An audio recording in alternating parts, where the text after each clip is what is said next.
ज्यानं दिले तू मला मालिकेचा आजचा भाग खूपच जबरदस्त आहे, त्यामुळे व्हिडिओ शेवटपर्यंत नक्कीच बघा. चला तर मग आजच्या आपल्या या भागाला सुरुवात करूया. सगळ्यात आधी आपण पाहतो खूपच जास्त रडायला ऊर्जाला येत होतं, कारण तिला आता सगळी सत्य परिस्थिती कळत होती आणि त्याचमुळे तिला आता रडू येत होतं. ती विचार करत होती की काय करायचं, काही तिला सुचत नव्हतं. प्रत्येक वेळेला मोबाईल हातात घेऊन कुमुदिनी आजीचा मेसेज येतोय का, फोन येतोय का, याकडे ऊर्जाचं लक्ष असतं. पण ऊर्जाचं लक्ष बाकी इतर कुठेही नसतं. ना तिला जेवण हवंय ना दूध हवंय, काहीसुद्धा ती घ्यायला तयार नाही आहे. म्हणूनच तिला आता पूर्वा समजवायला बघते. पूर्वा तिला म्हणते की ऊर्जा, असं हातात मोबाईल घेऊन बसला की लगेच फोन किंवा मेसेज येतोय असं वाटतंय का तुला? तू शांत हो बरं, सगळं काही ठीक होणार आहे, नको इतका विचार करू, असंही आता सांगितलं जातं. जेव्हा आता सगळ्या गोष्टी बोलल्या जातात ना, तरीसुद्धा ना ती मेसेजची वाट बघत असते. मोबाईलवर कंपनीचा मेसेज आल्यावर तिचं अजूनच डोकं फिरतं. म्हणजे तिची इच्छा अशी असते की फक्त आणि फक्त मेसेज यावा तर कुमुदिनी आजीचा, जे की शौर्यच्या तब्येतीबद्दल सांगितलं जाईल. पण आता दुसराच मेसेज आल्यामुळे ना तिची खूप जास्त चिडचिड होऊ लागलेली असते. ती आता असते की शौर्य बरा तर होईल ना, मला शौर्याची खूप जास्त काळजी वाटते. आज शौर्याची जी अवस्था आहे त्याला सर्वस्वी मी जबाबदार आहे, असं व्हायला नको होतं. शौर्य शौर्य प्लीज यार, प्लीज अशी साथ सोडून माझी जाऊ नको, असं बोलूनच ती रडत असते. ती कंटिन्यू आपला मोबाईल घेऊन बसते आणि जेव्हा मोबाईल घेऊन ती बसते ना, तेव्हा मात्र आता सुचतच नसतं की काय करावं तिला ते. म्हणूनच ती आता फोनही बघत असते. तर ती फोन उचलून बघते तर तिला अननोन नंबरचा फोन आलेला असतो आणि त्याच वेळेला इकडे मात्र शांत करायचं काम पूर्वा ऊर्जाला करत असते. ऊर्जा ही खूपच रडत असते आणि तिला ना त्रास होत असतो आणि तिचा होणारा त्रास आता पूर्वाला बघत असतो. पूर्वा तिला म्हणत असते की किती रडशील, किती रडशील, थांब, शांत हो, एवढी हायपर होऊ नकोस, एवढा त्रास करून घेऊ नकोस, असंही आता सांगितलं जातं. आणि जेव्हा एवढ्या सगळ्या गोष्टी बोलल्या जातात ना, तेव्हा मात्र आता खूपच जास्त रडायला येऊ लागलेलं असतं. ज्याला तरीसुद्धा पूर्वा तिला शांत करते. होईल शौर्य बरा, तू नको एवढा विचार करूस, नको काळजी करूस, सगळ्या काही गोष्टी चांगल्या होतील, असंही बोलून कसंबसं तिला सावरलं जात असतं. तर दुसरीकडे आता डॉक्टर भागवतांची वाट बघतच तिकडे हर्षवर्धन उभा असतो. डॉक्टर भागवत येतात आणि शौर्याचे सगळे रिपोर्ट्स बघत असतात. शौर्य अजूनही शुद्धीवर का आला नाही, हा मोठा प्रश्न त्यांच्यासाठी असतोच. पण सगळे रिपोर्ट बघता शौर्य हा पूर्णपणे बरा आहे, पण त्याचा ब्लड लॉस खूप जास्त झाल्यामुळेच ना तो कोमात गेलेला आहे आणि त्याला मानसिक त्रास असण्याची सुद्धा शक्यता आहे. हर्षवर्धनला आता या सगळ्या गोष्टी जेव्हा समजतात ना, तेव्हा हर्षवर्धन हा तर भागवत यांना म्हणत असतो की प्लीज काहीतरी करा, माझ्या मुलाला वाचवा, काही करा. मग आता डॉक्टर भागवत म्हणतात मी माझ्या परीनं प्रयत्न करतो, जरा वेळ द्या. आणि असं बोलून डॉक्टर भागवत जे आहेत ते आतमध्ये निघून जातात. तर दुसरीकडे मात्र आता पाहायला मिळतं घरी सगळीजणं गेलेली असतात. म्हणजेच विजयाला सुद्धा आता घरी नेलं जातं. विजया घरी गेल्यानंतर खूपच जास्त रडत असते, कारण तिला ना आता शौर्याची काळजी वाटत असते. शौर्य बरा तर असेल ना, शौर्य शुद्धीवर कधीपर्यंत येईल, या सगळ्याचं टेन्शन आहे ना आता आलेलं असतं. आणि त्यातच हर्षवर्धनला सुद्धा फोन केलेला असतो की काय झालं, कुठपर्यंत या सगळ्या गोष्टी ठीक झालेल्या आहेत. आणि असं जेव्हा आता बोललं जातं ना, तेव्हा मात्र आता खूपच पॅनिक व्हायला इकडे सगळ्यांनाच घरात होत असतं. सगळीजणं मात्र टेन्शनमध्ये असतात. सगळीजणं टेन्शनमध्ये असतानाच इकडे हर्षवर्धनसोबत बोलत असतो. हर्षवर्धन हा म्हणत असतो की तुझ्या आईला सांभाळ, कारण आता तुझ्या आईची प्रकृती ही खूपच जास्त गंभीर आहे.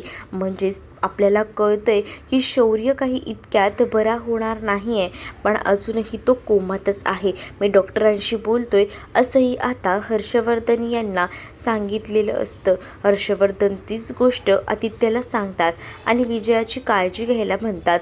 विजय आता म्हणत असते की आदित्य, बाबा काय म्हणाले, शौर्यचं काय होणार आहे, ठीक तर आहे ना? आदित्य सांगतो शौर्य अजूनही कोमात आहे. ही गोष्ट जेव्हा आता पुन्हा विजयाला कळते ना, तेव्हा विजयाला खूपच जास्त त्रास होऊ लागतो. विजय आता चिडचिड करू लागते आणि विजया जशी चिडचिड करते ना, तसं मात्र आता आदित्य तिला सावरत असतो आणि आदित्य तिला म्हणत असतो की इतकी काळजी करू नकोस आई, सगळं काही ठीक होईल, नको मनाला लावून घेऊस सगळ्या काही गोष्टी, असंही आता बोलून सावरायचं काम आहे ना आदित्य करत असतो.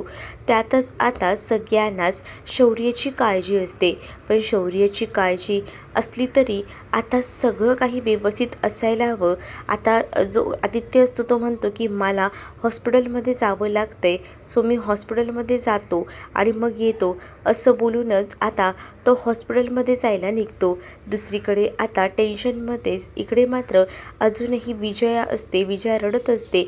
दिव्या एकदम तोंड देखलं बोलायचं म्हणूनच बोलत असते की आई काळजी करू नका, सगळं काही ठीक होईल. आणि जेव्हा ती म्हणते ना, तेव्हा मात्र विजया तापलेली असते. विजया म्हणते जे काही झालेलं आहे ना ते तुझ्या बहिणीमुळे झालं आहे आणि तुझ्या बहिणीला तर मी कधीच माफ करणार नाही, असंही बोलून ना आता ती तिला टॉर्चर करत असते. मग आता दिव्या शांतच बसते. दुसरीकडे पाहायला मिळतं की शौर्य अजूनही कोमातच असतो, शुद्धीवर काही आलेला नसतो. हर्षवर्धन त्याच्या बाजूला जाऊन बसतो आणि हर्षवर्धनला आता शौर्यसोबत बोलायचं असतं. शौर्य असा का नाही तसा शुद्धीवर यायला हवा, असंच आता इकडे वाटत असतं हर्षवर्धनला. म्हणूनच तो आता काळजी करत असतो आणि जेव्हा तो काळजी करतो ना, तेव्हा मात्र आता इथे असणाऱ्या या शौर्यसाठी तो फक्त आणि फक्त प्रार्थना करत असतो. शौर्य लवकरात लवकर बरा व्हायला हवा असंहीच आता वाटत असतं. म्हणूनच शौर्याच्या डोक्यावरून तो मायेनं हात फिरवत असतो. शौर्यला तो बोलत असतो की मला कळतंय रे शौर्य, तुझ्या मनात काहीतरी सुरू आहे, पण नेमकं काय सुरू आहे ना हे मला आता कळणार नाही आहे. जोपर्यंत तू शुद्धीवर येत नाही ना, तोपर्यंत कोणत्याच गोष्टी रिअलाईज होणार नाही आहेत. पटकन शुद्धीवर ये. त्याच वेळेला हर्षवर्धनला ऊर्जा आणि त्याचसोबत शौर्याचं काय नातं आहे हे सुद्धा जाणून घ्यायचं असतं आणि यासाठी तो आता शौर्याच्या शुद्धीवर येण्याचीच वाट बघत असतो. म्हणजेच ऊर्जाने इथपर्यंत शौर्याला आणलं, यामागे सुद्धा ऊर्जाचा काहीतरी हेतू असू शकतो ना, अशी ही आता पूर्णपणे शंका जी काही आहे ती आता आलेली असते. आणि म्हणूनच हर्षवर्धन फक्त आणि फक्त शौर्याच्या शुद्धीवर येण्याचीच वाट बघत असतात. तर दुसरीकडे मात्र आता पाहायला मिळतं शौर्य हा कोमात गेलेला असतो, म्हणून सगळ्यांनाच टेन्शन असतं, ऊर्जासोबतच सगळ्यांनाच. कारण आता हर्षवर्धनला माहीत नसतं की ही हालत शौर्याची कशामुळे झाली. जर ऊर्जा त्याच्याशी 2 शब्द बोलेल ना तरीसुद्धा लगेच शौर्याला जाग येईल, ही गोष्ट बाकी इतर कोणालाच माहीत नसते. आता डॉक्टर जे आहेत ते येतात आणि डॉक्टर जेव्हा येतात ना तेव्हा मात्र आता हर्षवर्धन त्यांना म्हणतो की सांगा ना डॉक्टर, काय झालं आहे, जास्त काही सिरियस आहे का, तर मी त्याला दुसऱ्या हॉस्पिटलमध्ये शिफ्ट करतो. त्याच वेळेला आता डॉक्टर भागवत हे सांगू लागतात की अशी चुकूनही चूक करू नका, कारण त्याची परिस्थिती तेवढी नाही आहे की तुम्ही लगेच आत्ताच्या आत्ता दुसऱ्या हॉस्पिटलमध्ये त्याची रवानगी कराल. कारण आहे ना या सगळ्या गोष्टी ज्या आहेत ना त्या विचित्र आहेत आणि म्हणूनच ना आपण थोडा का होईना वेळ द्यायला हवा. त्यांचा ब्लड लॉस खूप झाला आहे, वेळेवर त्यांना हॉस्पिटलमध्ये आणलं तर गेलं आहे, पण ब्लड जास्त गेल्यामुळे आणि त्याचसोबत ते मेंटली डिस्टर्ब असल्यामुळे या सगळ्या गोष्टी झालेल्या आहेत. कारण मी शौर्याला आधीपासून ओळखतो, आपण एकमेकांना ओळखतो ना, अगदी तसंच. पण शौर्याची जी परिस्थिती आहे ना ती पाहता मला असं वाटत नाही की शौर्य एवढ्या लवकर शुद्धीवर येईल. आपण फक्त वाट बघायची, देवाकडे प्रार्थना करायची की कधी सगळ्या काही गोष्टी नीट होतील, असंही आता डॉक्टर जे आहेत ते बोलत असतात. जेव्हा डॉक्टर या सगळ्या गोष्टी सांगतात ना तेव्हा मात्र आता इकडे सगळ्या गोष्टी ऐकूनच खूप मोठा धक्का जो काही आहे तो आता या हर्षवर्धनला बसलेला असतो. हर्षवर्धनला कळत नसतं की काय करावं ते.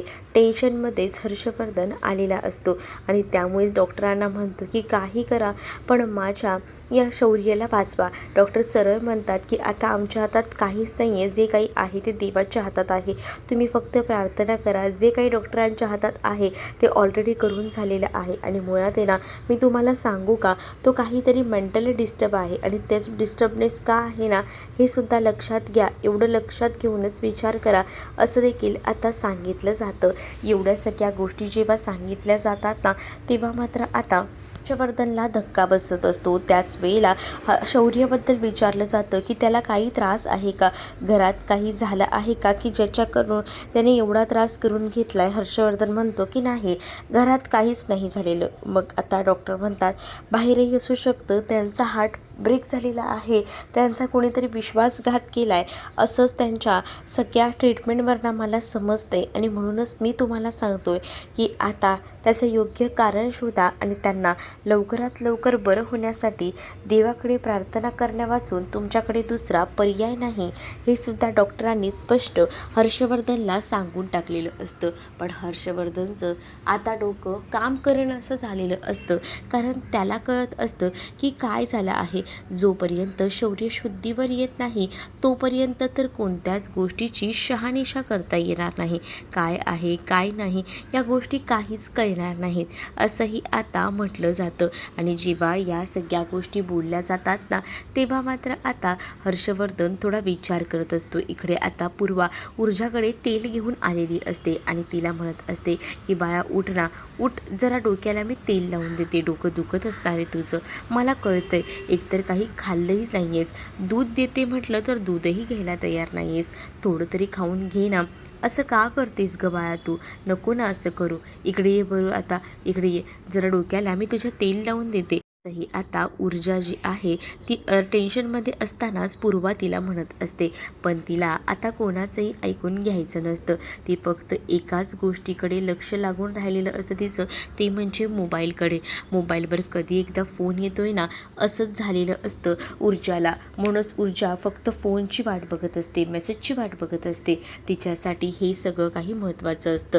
पण पूर्वा बिचारी तिला अगदीच मायेनं समजावून घेत असते. अगं तू जर अशी टेन्शनमध्ये राहिली, तुला असं वाटतंय का की शौर्य ह्याच्याने बरा होणार आहे, शौर्याला बघण्यासाठी तुझ्या अंगातही ताकद तर असायलाच हवी ना, असं कसं करतेस तू, थोडं उठ, थोडं तेल लावून देते ना मी, ये इकडे, असं बोलून तिला आता उठवायचा प्रयत्न ना कसा बसा इकडे पूर्वानं केलेला असतो. पूर्वा आता तिला म्हणत असते की ये इकडे, इकडे बस, इकडे ये, मी तुला तेल लावून देते. आणि असं बोलूनच ना ती आता तिला तेल लावायला केस तिचे असे हातात घेते, डोकं अगदीच दाबून देत असते.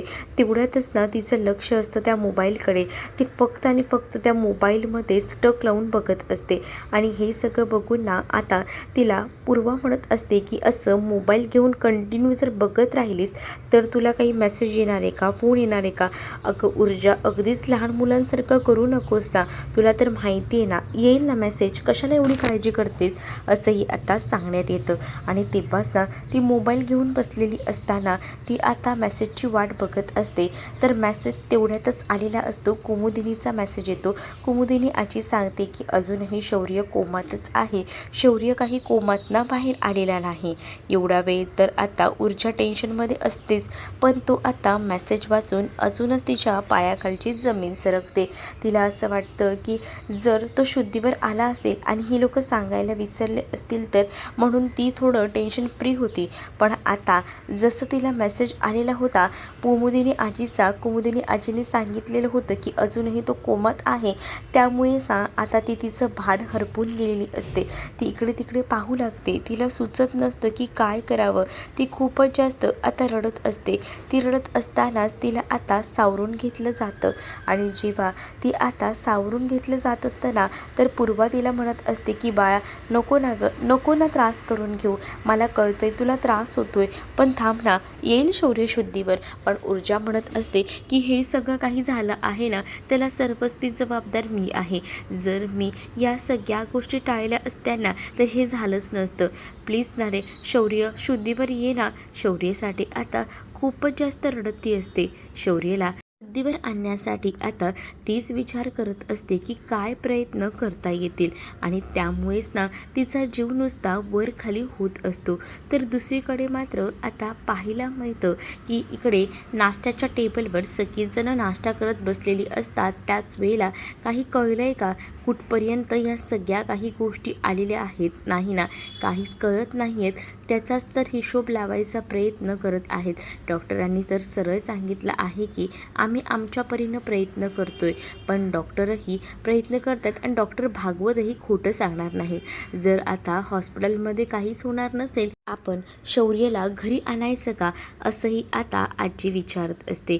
आजी जेव्हा हे सगळं बोलत असते ना तेव्हा मात्र पूर्वाचं सुद्धा तेच मत असतं की आपण ना त्याला घरी घेऊन येऊया. पण या सगळ्याला ना आता नकार दिला जात असतो. म्हणजेच ना हर्षवर्धन म्हणतात की आपण बघूया डॉक्टर काय म्हणतायत ते, कारण डॉक्टर घरी घेऊन जाण्याबद्दल अजूनही काहीच बोललेले नाही आहेत असंही म्हटलं जातं. तेवढ्यातच हर्षवर्धनचा फोन वाजतो. म्हणून हर्षवर्धन आता कॉल रिसीव करतो. तर हॉस्पिटलमधनं कॉल आलेला असतो आणि सांगितलं जातं की तुम्ही कुठे आहात, जरा लवकर या, कारण आता शौर्याचा BP जो आहे तो एकदमच फ्लक्च्युएट झालेला असतो. त्यामुळे आता या सगळ्यांनाच धावत पळत हॉस्पिटलमध्ये जावं लागणार असतं. तर इकडे शौर्याच्या ज्या बहिणी असतात त्यासुद्धा आता हट्ट करत असतात की त्यांनासुद्धा हॉस्पिटलमध्ये जायचं आहे. पण त्यांना कसंबसं कुमुदिनी समजावते आणि त्यांना घरीच थांबवून घेते. तर दुसरीकडे मात्र आता या सगळ्या गोष्टी इथे असणाऱ्या या दिव्यालासुद्धा कळतात. दिव्या म्हणते हे काय बाबा हॉस्पिटलमध्ये सुद्धा गेले का, मलाही जायचं आहे. आणि असं बोलून ना ती आता हॉस्पिटलमध्ये जात असते. पण तिला कुमुदिनी आजी हॉस्पिटलमध्ये जायला नकार देते. ती सरळ सांगते की तू कुठेही जायचं नाही आहेस, तू इथेच थांबायचं आहेस. पण आदित्यने कॉफी घेतलेली नाही आहे, रात्रभर तो हॉस्पिटलमध्येच आहे, मग त्याला कॉफी तर घेऊन जायलाच हवी ना, आणि त्याला माझ्या हातचीच कॉफी आवडते, असं देखील आता इकडे ही जी दिव्या आहे ती बोलत असते. त्यावर कुमुदिनी तिला ओरडते आणि म्हणते की एवढी काही कॉफी इम्पॉर्टंट नाही आहे आणि तुझ्यासोबत मी सुद्धा येणार आहे, असं कुमुदिनी आजीने डायरेक्टली दिव्याला सांगून टाकलेलं असतं. इकडे मात्र देवाच्या समोर हात जोडून ऊर्जा अजूनही उभीच असते, शौर्यासाठी प्रार्थना करत. शौर्य अजूनही रिकवर झालेला नाही आहे, म्हणूनच आता तो शुद्धीवर यायला हवा, म्हणून ती बाप्पासमोर हात जोडून उभी असते. तेवढ्यातच पूर्वा तिथे येते आणि पूर्वा ही आता ऊर्जाचे डोळे पुसते आणि ऊर्जाला म्हणत असते की बाळा, मला कळतंय तुला त्रास होतोय, पण नको इतका त्रास करून घेऊ, इतकी पॅनिक होऊ नकोस. या सगळ्या गोष्टी होतच राहतील, पण तू ना तुझ्याकडे सुद्धा लक्ष दे. कालपासून तू काही खाल्लेलं नाही आहेस, निदान आता चहा तरी घे. नको आहे मला आई, काहीच नको आहे. जोपर्यंत शौर्य बरा होत नाही ना तोपर्यंत माझी काहीच खाण्यापिण्याची इच्छा नाही आहे, असंही आता म्हटलं जातं. जेव्हा आता या सगळ्या गोष्टी बोलल्या जातात ना तेव्हा मात्र आता पूर्वा म्हणत असते मी तुला विचारत नाही आहे, मी तुला सरळ सांगते की मी तुझ्यासाठी चहा आणते, मला तुझं काही ऐकायचं नाही आहे, असंही आता म्हटलं जातं. मग आता ऊर्जा आपल्या आईकडे सुद्धा लक्ष देत असते, कारण आईला सुद्धा या सगळ्यामुळे त्रास होऊ नये असंच तिला वाटत असतं आणि म्हणूनच ती आता ओके म्हणते. कारण आता पूर्वाने तिच्यासाठी चहाचा हट्ट धरलेला असतो आणि मग तीही म्हणते की ठीक आहे जा घेऊन ये चहा. आणि मग काय ती आता चहा आणण्यासाठी पूर्वा जी आहे ती किचनमध्ये जाते. किचनमध्ये आता जेव्हा ती जाते ना तेव्हा मात्र आता ऊर्जा तिथेच उभी असते. ऊर्जाला टेन्शन असतं की कधी सगळ्या गोष्टी नीट होतील, कधी होईल हे सगळं काही व्यवस्थित, असाही विचार ना आता सुरू असतो. तर दुसरीकडे मात्र आता ऊर्जा असते, तर पूर्वा मात्र तिला आता शांत करून किचनमध्ये जाते, कारण तिच्यासाठी चहासुद्धा देणं खूपच जास्त गरजेचं होतं.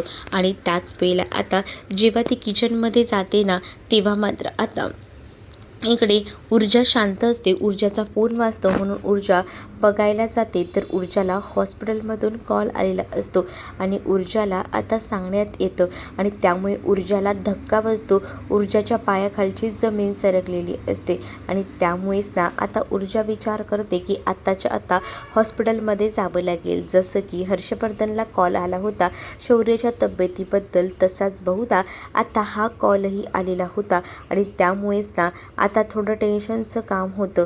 दुसरीकडे आता पाहायला मिळत असतं की शौर्य शुद्धीवर आलेला नसतो आणि त्यामुळेच ना आता ऊर्जा त्याला आता कोमातून बाहेर काढण्यासाठी प्रयत्न करत असते आणि त्याच वेळेला कोमातून बाहेर काढण्यासाठी प्रयत्न करत असताना ती त्याला म्हणत असते की तू जे काही केलंस ते माझ्यासाठी केलंस. मला माहिती आहे की या सगळ्याचा त्रास होतोय, पण मी तुला सांगू का, माझं तुझ्यावर खरंच खूप मनापासून प्रेम आहे.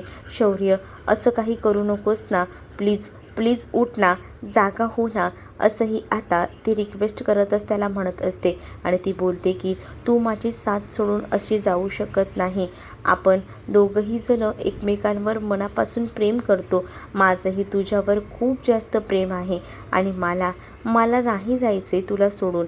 प्लीज प्लीज माझ्यासाठी असं करू नकोस, असंही आता म्हटलं जातं आणि असं जेव्हा आता बोललं जातं ना तेव्हाच कुठे जाऊन आता ऊर्जाने बोलल्यावर शौर्य शुद्धीवर येतो. कारण ऊर्जाचे अश्रू जे आहेत ते शौर्याच्या अगदीच ना हातावर पडलेले असतात आणि त्यामुळेच ना तिला आता जाग येते. त्याला जशी जाग येते तसं मात्र आता ऊर्जा खूप जास्त खुश होते. मला हा भाग कसा वाटला हे नक्कीच मला कमेंटमध्ये सांगा आणि अशाच नवनवीन भागांसाठी आपल्या चॅनलला सबस्क्राईब नक्कीच करा. चला तर मग भेटूया पुढच्या भागामध्ये. तोपर्यंत टाटा बाय. व्हिडिओ आवडला असेल तर व्हिडिओला लाईक करायला विसरू नका.